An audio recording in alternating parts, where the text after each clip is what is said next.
이 내용은 요한복음에 정선에서 쓰고 있는 7가지의 표적 중에서 6번째 표적으로 기록되는 대로 이 맹인은 날 때부터 소경으로 어두움에 익숙해져 있어서 빛을 바라는 것조차 없는 그런 어두움의 사람으로 구원받지 못한 사람의 상태의 모습입니다.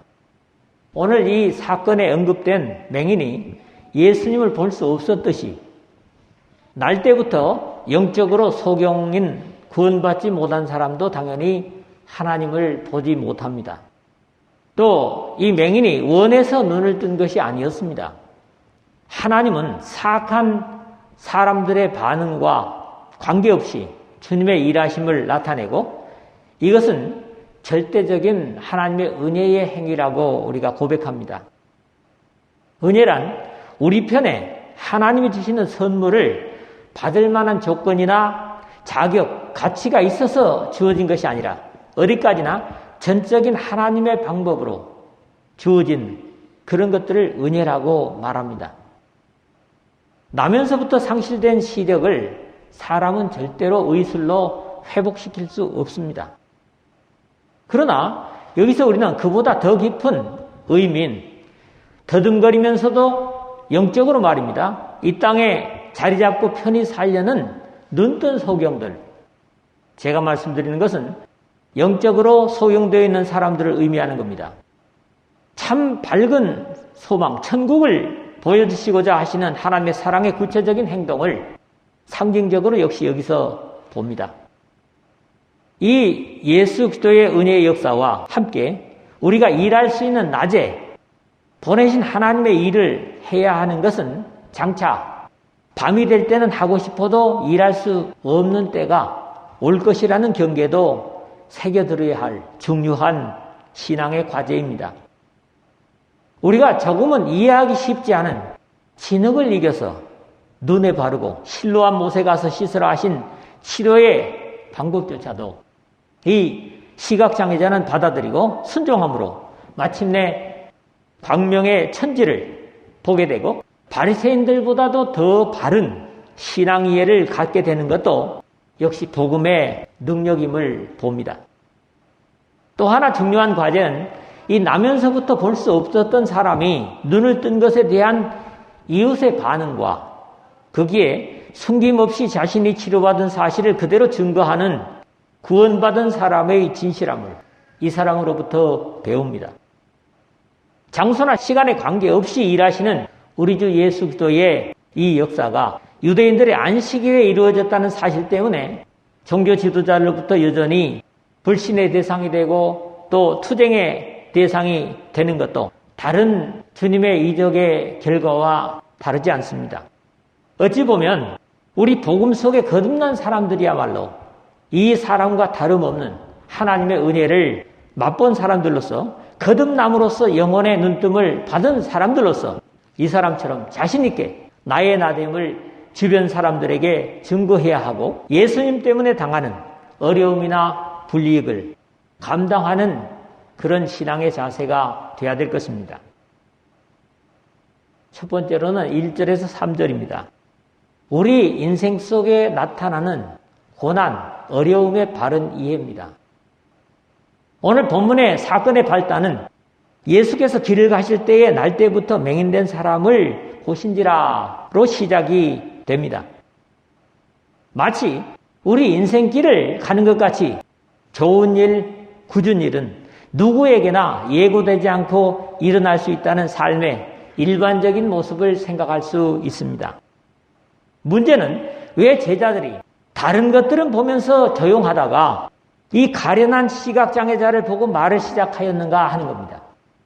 제자들이 물어 이르되 라비여, 이 사람 맹인으로 단 것이 누구의 죄로 인함입니까? 자기니까? 그의 부모니까? 그랬죠. 이러한 제자들의 모습을 보면 우리 사람들이 신앙하는 우리도 그렇습니다. 믿음으로 공부하고 배운다고 하면서도 여전히 이전에 구원받지 못한 상태의 시각을 그대로 가지고 있는 것이 쉬운 것을 보는 겁니다. 그래서 신앙 속에서는 하지 않아야 될 것들, 쓰지 않아야 될 언어조차도 어떤 경우에는 생각지 않게 튀어나오는 그런 경험들을 하지 않습니까?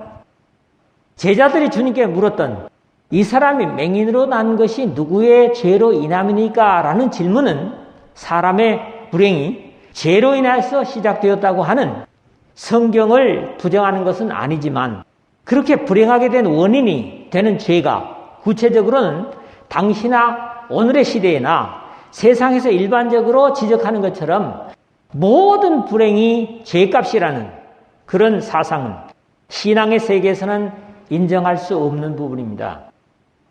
누구의 죄로 인함이니까? 자기니까? 그의 부모니까? 이 질문 자체가 대단히 모순된 내용입니다. 먼저 나면서 시각장애자로 태어났는데 자신의 죄로 인한 것이라면 사람이 나기 전에 죄를 지었다는 얘기가 되죠. 그러니까 전생을 주장하는 힌두교나 불교적인 윤회설을 인정하는 것이 되는데 성경에는 죄송하지만 이런 가르침은 없습니다.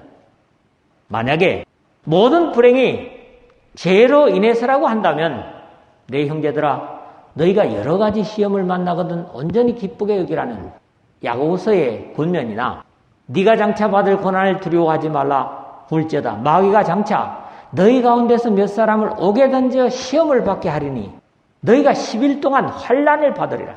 네가 죽도록 충성하라 그리하면 내가 생명의 면류관을 네게 주리라 하신 계시록 2장 10절의 말씀들을 설명할 방법이 없습니다. 또 부모의 죄로 인함이라는 것도 비슷한 견해로 아마 이런 말씀들을 인용할 겁니다. 여호와는 노하기를 더디하시고 인자가 많아 죄악과 허물을 사하시나 형벌받은 자는 결단코 사하지 아니하시고 아버지의 죄악을 자식에게 갚아 3, 4대까지 이르게 하리라 하셨나이다. 민수기 14장 18절의 말씀이거나 내가 죄악 중에 출생하였으며 어머니가 죄 중에 나를 잉태하였나이다 라는 시편 51편 5절에 다윗의 말을 인용할 수 있을 겁니다. 그러나 제가 방금 인용했던 이 말씀에 보다 중요하게 볼 내용은 하나님의 형벌은 당대에 그칠 것이라는 겁니다. 3, 4대까지라는 것은 순서적으로 3, 4대가 아니라 당대에 그치게 하실 거라는 귀중한 말씀이고 내가 죄를 가지고 났다는 것보다도 어머니 죄 중에서 내가 잉태되고 났다. 그런 의미인 겁니다.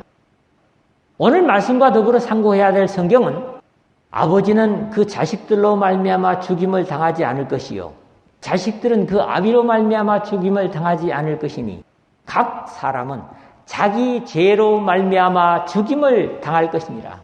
신명기서 24장 16절에 그렇게 말씀을 하고 있습니다. 그리고 이 말씀은 이스라엘의 역사 속에 그대로 계승이 되는 것을 보는데 요아스의 아들 아마샤가 임금이 되었을 때 자기 아버지 요아스를 죽인 사람들을 이 아마샤가 다 죽입니다. 그런데 이 상황에서 율법의 말씀대로 자식들은 죽이지 않았더라. 신명기 24장 16절의 말씀을 그대로 인용합니다. 열왕기하 14장 6절이고 후기에 기록된 역대하 25장 4절입니다. 이 하나님의 약속은 예레미야 31장 29절에서 30절, 에스겔서 18장 20절에 나타납니다. 각 사람은 자기 죄로 말미암아 죽임을 당할 것이라 하는 겁니다. 이 말씀은 그러므로 구약의 율법서에서 역사서, 선지서 대부분의 성경에 나타나는 하나님의 공의로우신 죄에 대한 형벌의 선언이십니다. 그러므로 이 시각장애자의 불행의 원인은 자기니까 그의 부모니까 라는 말 자체가 바른 질문이 되지 못하는 유대 사회나 우리나라의 일반적인 세속 문화의 산물이라는 겁니다. 그러나 답변하시는 우리 주 예수 그리스도의 여기에 대한 바른 이해를 듣게 됩니다. 예수께서 대답하시되 이 사람이나 그 부모의 죄로 인한 것이 아니라 3절 상반절 그게 말씀하시고요. 우리가 앞에서 지적했던 대로 본인의 죄나 부모의 죄 때문에 이 사람이 나면서부터 광명천지를 볼 수 없도록 태어난 것이 아니라는 겁니다. 좀 더 건설적이고 복되신 해석이 주어집니다. 그에게서 하나님이 하시는 일을 나타내고자 하심이라. 3절 하반절에 오늘 제목이죠. 오늘 제목과 더불어 생각할 수 있는 것은 여러분에게 어려움이 나타났습니까? 괴로운 일이 생겼습니까? 그럴 때마다 여러분에게서 주님이 하시는 일을 나타내고자 한다는 그런 의식을 앞으로는 가지라는 겁니다. 사람들의 불행의 원인은 세상에 죄가 들어오면서 시작되었다는 것을 부정하지 않으면서 보다 완벽한 해결책을 제시하고 계신 겁니다. 불행을 이렇게 하나님의 일하심의 기회로 보는 견해는 인간 세상에는 없는 논리로 오직 예수 그리스도의 십자가의 희생을 통해서만 이해할 수 있는 영생의 논리입니다. 앞으로 우리도 우리에게 닥치는 어떤 어려움이든지 신앙으로만 대한다면 하나님의 놀라운 은혜를 체험하는 역사를 경험하게 될 것이라는 확신을 가질 필요가 있습니다. 사실 어떤 어려움은 우리로 하여금 하나님을 더욱 가까이 만나게 되는 계기가 되기도 합니다. 이렇게 하나님의 아들은 불행을 행복으로 바꾸는데 은혜의 선수이십니다. 하나님을 사랑하는 자, 곧 그 뜻대로 부르심을 받은 자들에게는 모든 것이 합력해서 선이 되게 하시느니라. 여기 모든 것이라고 하는 것은 불행조차도 다 포함하는 말씀이거든요. 이제부터는 우리가 당하는 어떤 어려움이든지 반드시 하나님의 놀라운 은혜를 체험할 복된 과제로 이해하시고 주님을 더욱 의지하는 여러분 모두 되시기를 주님의 이름으로 부탁을 드립니다. 두 번째 이 말씀 4절에서 7절입니다. 이 중심은 뭡니까? 빛이 있을 때 빛을 믿으라는 겁니다. 기회가 있을 때 기회를 잡으라는 겁니다. 주님께서 그에게서 하나님이 하시는 일을 나타내고자 하심이라 말씀하시고 하나님이 하시는 일이 가능한 때와 이 시각장애자에게는 드디어 눈을 뜰 하나님의 역사를 경험할 귀중한 과제를 주시는 내용이 두 번째 말씀입니다.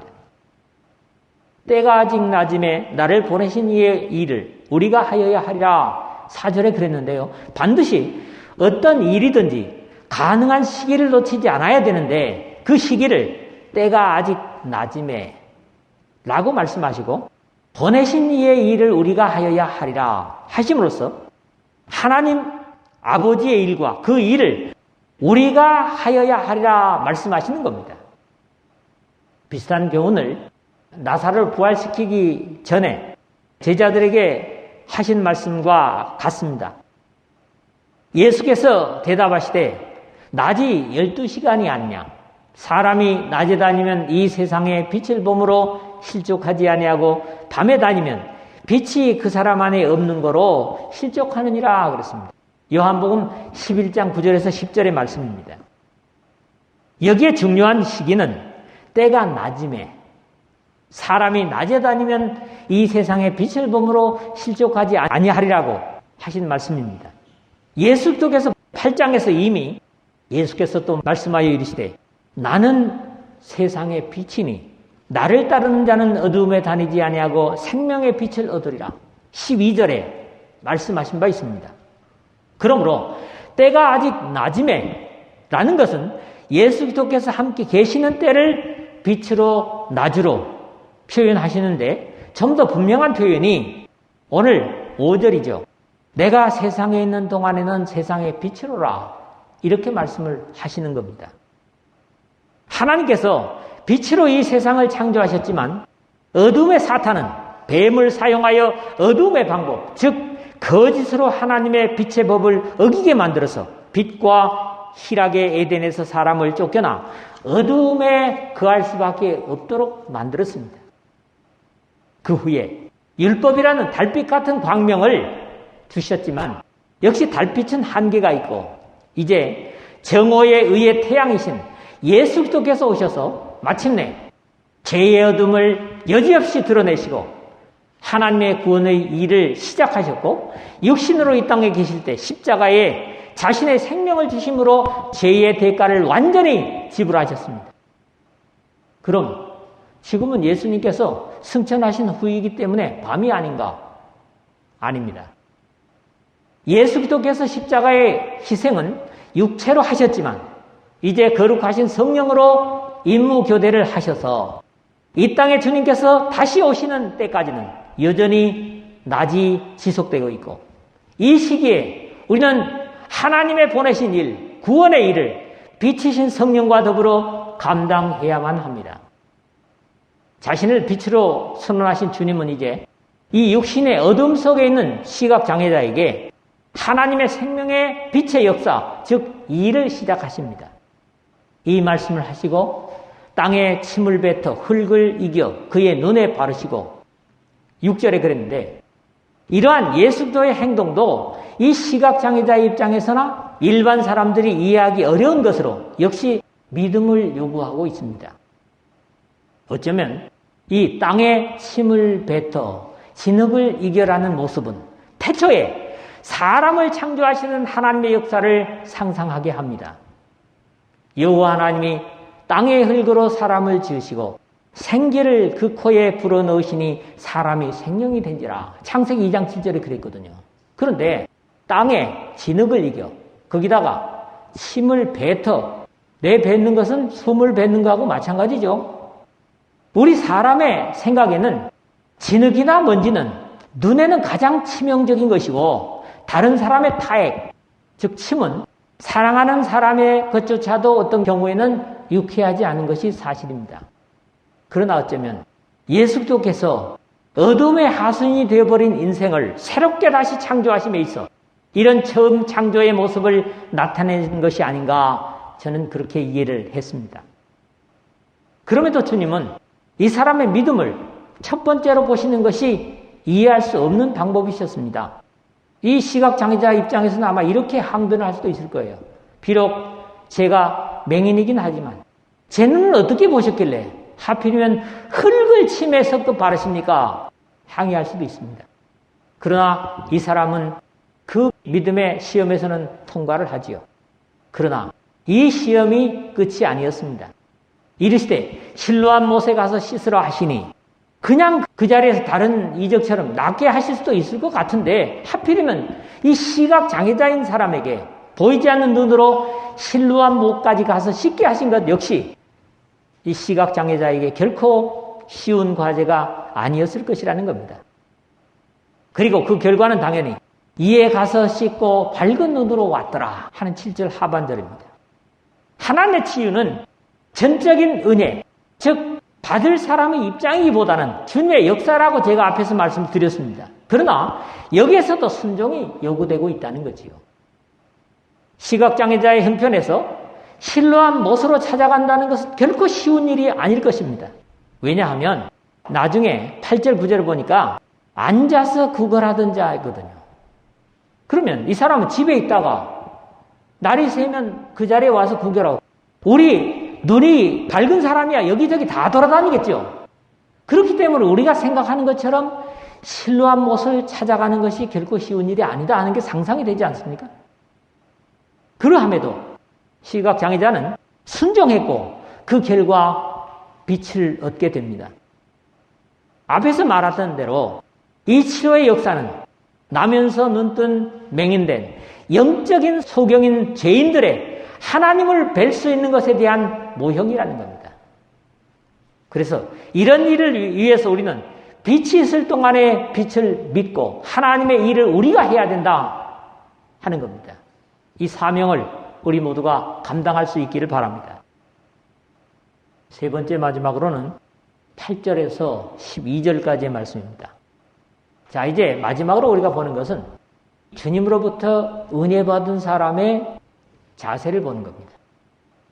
또 이 자세는 오늘 우리의 자세가 되어야만 합니다.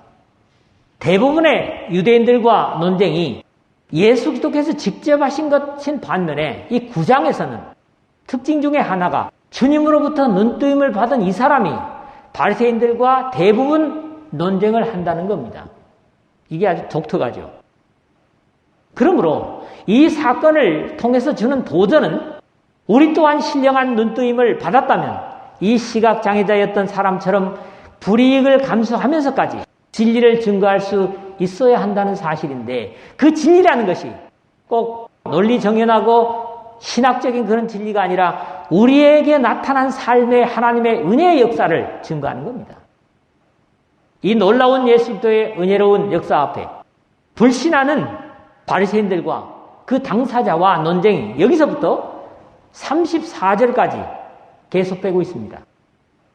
더 흥미로운 사실은 성경을 달달 외우는 바리새인들보다 하나님의 은혜를 맛본 이 사람의 답변이 더욱 성경적이라는 사실입니다. 하나님의 말씀은 배우는 것보다 직접 체험한 사람이 더 깊이 이해할 수 있음을 우리가 보는 겁니다.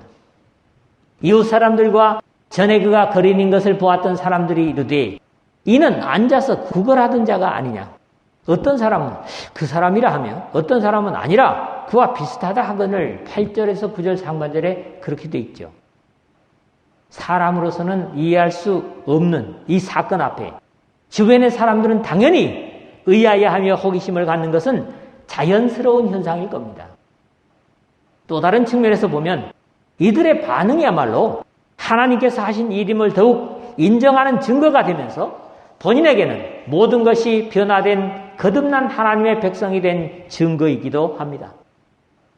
자기 말은 내가 그러하니 9절 하반절 그러죠. 그 사람 같다. 그와 비슷한데 다른 사람도 얘기할 때 내가 바로 그 사람이다. 이웃 사람들이 본래는 구걸하던 사람의 삶의 변화를 보고 놀라는 겁니다. 심지어 눈뜬 이 사람을 그 사람과 비슷하다라고까지 말하지만 이 사람은 돌아보기 싫은 지긋지긋한 과거, 구걸하고 사람들로부터 냉대받은 그대로를 인정합니다. 내가 바로 그다. 과거를 인정할 수 있는 사람이야 말로 진정 은혜를 받은 사람이 맞습니다. 지금 변화됐다고 과거의 어떤 은혜 받은 사실을 잊어버린 것은 개구리 올챙이 때 생각 못한다 하는 말과 다르지 않죠. 바울 역시 기도를 거역하던 자신의 수치를 숨기지 않습니다. 나는 하나님의 교회를 박해하였으므로 사도라 칭함받기를 감당하지 못할 자니라. 고린도전서 15장 9절에 그렇게 고백을 하고 또 다른 데도 많이 나타나는 것을 볼 수 있습니다. 그들이 묻되 그러면 네 눈이 어떻게 떠졌느냐 10절에 그러죠. 평생에 볼 수 없는 이 신기한 일에 사람들이 호기심을 가지는 것은 어쩌면 당연한 반응일 겁니다. 또 하나님의 백성으로 거듭났다면 이렇게 주변의 사람들이 신기해할 정도로 변화를 나타내는 삶이 되어야 마땅할 겁니다. 구약 성경의 역사에도 나면서 맹인된 사람이 눈을 뜬 기록은 없는 것으로 보이는데 비록 시각장애자로 태어났음에도 이 사람이 그러한 사실을 알고 바리새인들에게 말하는 것을 볼 수 있습니다. 뒤에 나오는 말씀입니다만 34절에 보면요. 창세 이후로 맹인으로 난 자의 눈을 뜨게 하였다 함을 듣지 못하였으니 구약 성경에는 죽었다가 살아난 이야기는 있어요. 그런 사실은 이런 이야기가 없거든요. 대답하되 예수라 하는 그 사람이 진흙을 이겨 내 눈에 바르고 나더러 실로함에 가서 씻으라 하기에 가서 씻었더니 보게 되었노라. 이게 답변이죠. 11절입니다. 참 진실한 고백을 듣습니다. 조금도 더하거나 또 빼지도 않고 꾸미거나 미사여구를 사용하지 않았습니다. 이 고백이야말로 가장 효과 있는 전도의 모습이기도 합니다. 그럼에도 이 짧은 증거는 정확하고 분명합니다. 의무적인 것도 없고 불편한 것도 없습니다. 예수라 하는 그 사람이 이 사람은 눈을 떴어도 사실 예수 기도를 아직 육신으로는 한 번도 본 적이 없는 사람입니다. 그래도 자신에게 일어난 삶의 변화를 가져온 분이 누구인가를 분명히 하고 있습니다. 나의 인생을 하나님의 백성 되게 하신 예수 기도를 증거할 수 있어야 합니다. 아직 뵙지는 못했지만 그 이름을 증거하는 입술의 열매가 곧 찬양의 제사라고 히브리서 13장 15절에 말하고 있지 않습니까? 예수 그리스도께서 자신의 살아난 사실을 확인하고야 믿음을 고백하는 도마에게 예수께서 이르시되 너는 나를 본거로 믿느냐 보지 못하고 믿는 자들은 복되도다 하시니라. 같은 요한복음 20장 29절에 말씀하시는데 아마 이 사람, 이 시각장애자를 마음에 두시고 하신 말씀이 아닐까 그런 생각도 해봅니다. 베드로 사도도 이런 사실을 예수를 너희가 보지 못하였으나 사랑하는도다. 이제도 보지 못하나 믿고 말할 수 없는 영광스러운 즐거움으로 기뻐하니 베드로전서 1장 8절에 칭찬하는 것을 봅니다. 시간상 이 사람의 증거를 다 풀이할 수는 없지만 자신에게 나타난 예수 그리스도의 은혜를 가장 분명하게 증거하고 있다는 것이 우리가 봐야 될 점입니다. 그렇습니다. 남에게 일어난 하나님의 역사를 증거하는 것보다는 성경에 일어난 역사를 증거하는 것도 중요하지만 나에게 이루어진 구원의 사실을 증거하는 것보다 호소력 있는 전도는 없습니다. 이 호소력 있는 증거는 그대로 효과를 나타냅니다. 그들이 이르되 그가 어디 있느냐. 그 사람이 구원받은 증거가 그의 주변 사람들에게 호기심을 일으키고 예수님을 만나보고 싶어하게 만드는 것을 우리가 여기서 본다는 겁니다. 전도의 효과는 너를 그렇게 변화시킨 예수 그리스도라면 나도 만나보고 싶다로 나타나는 겁니다. 이게 가장 효과가 있는 겁니다. 그러나 이 사람은 아직 주님을 뵌 바 없기 때문에 이르되 알지 못하노라 하니라 할 수밖에 없었을 겁니다. 오해하지 말아야 하는 것은 이 말은 예수 그리스도에 대해서 부정하는 것, 부인하는 것이 아닙니다. 계속 이어지는 말씀에서 우리가 보겠습니다만은 주변 사람들이 아닌 바리새인들과의 대화에서도 이 이름 없는 사람은 여전히 자신에게 일어난 예수 그리스도의 역사를 증거함을 볼 수 있습니다. 말씀을 마무리하겠습니다. 사람들에게 냉대와 따돌림을 당하며 구걸하는 이 시각장애자에게 사람들로부터 받을 수 있는 동정은 아마 동전 몇 푼이었을 겁니다. 그럼에도 주님은 사람들이 줄 수 없는 있어도 되고 없어도 좋은 하찮은 것이 아니라 없어서는 안 될 것을 주고 계신다는 겁니다. 또 인생에 일어나는 고난은 반드시 비극만이 아니고 죄로 인한 죄값만이 아니라는 사실을 여러분들이 확인할 필요가 있습니다. 마찬가지로 오늘 우리가 스스로 해결할 수 없는 절망을 경험하고 있다면 그때야말로 하나님께서 나를 통하여 일하실 때요 비극을 행복으로 절망을 기쁨으로 바꾸실 기회임을 확신하고 이 시각장애자처럼 자신의 안타까움을 철저하게 주님께 맡깁시다. 이 사람처럼 죄와 어두움의 절망을 주님으로부터 해결받았다면 주변의 사람들에게 궁금증을 일으킬 만큼 확실한 변화를 나타내고 나에게 일어난 예수 그리스도의 구원의 표적을 더하지도 말고 빼지도 말고 주변 사람들에게 전하는 증거의 역할을 기쁘게 잘 감당하는 구원받은 여러분 모두 되시기를 주님의 이름으로 부탁을 드립니다.